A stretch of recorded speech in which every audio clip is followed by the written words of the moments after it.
e ai whakaofasi o ngāhi loto a.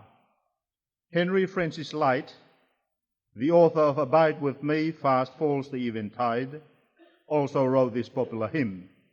The tune is Maidstone by Dr. Gilbert. Pleasant are thy chords above.